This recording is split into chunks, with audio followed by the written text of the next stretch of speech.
Earth is a place of perdition. Devils. BD number 6864.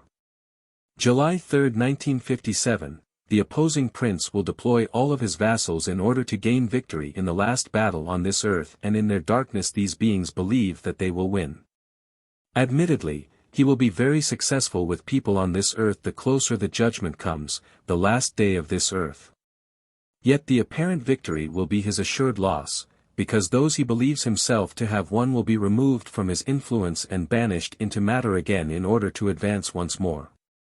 And many of his vassals will also be banished into the hard form, since they will have descended so low that their spiritual substance solidifies, and thus the being forfeits its self-awareness again and dissolved into individual tiny particles, must repeat the process across the earth again.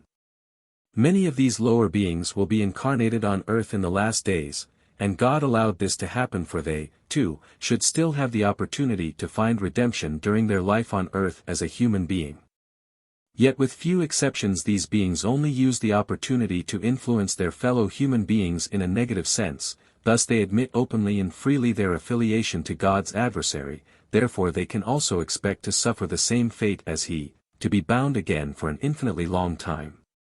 Such a being could truly find redemption, because it receives the knowledge of Jesus Christ on earth and would only have to surrender to him to liberate itself from its present Lord. But in their heart of hearts, they are wicked and wholly satanically minded. And thus, the opposing prince works with them, and this truly successfully, insofar as he makes many people's return to God more difficult, since their influence is far greater than that of the beings of light which, on God's instructions, are likewise constantly working on earth, directly or indirectly. In view of the conditions in the last days, many beings of light are also embodied on earth.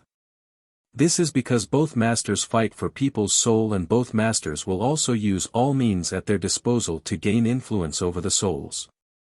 And thus, the time of the end comes ever closer, and you humans will be put under ever-increasing pressure by the adverse power. The activity of satanic forces will surface ever more obviously, and calm and peace can only be found rarely amongst people, for even those who look for peace will be unable to protect themselves from the influence of these forces.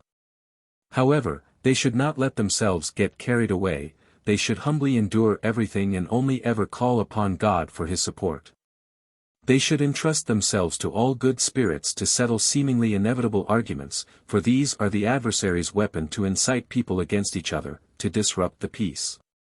And he finds many people following suit, who through their conduct demonstrate that they belong to him, who do not resist being taken possession of by satanic forces, and who then will also readily accomplish what the latter demand of them.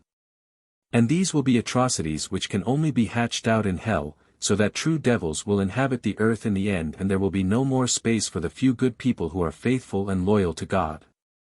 Earth will have become a place of perdition, and therefore will have to be cleansed again from this spawn of hell. For it shall serve as a place to mature for the spiritual beings which are close to attaining perfection, and this is almost no longer possible anymore.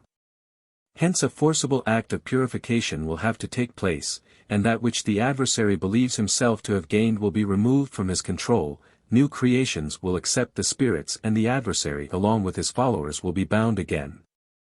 And peace will reign on the new earth, which will truly arise as a paradise for all those who remained loyal to God. Amen.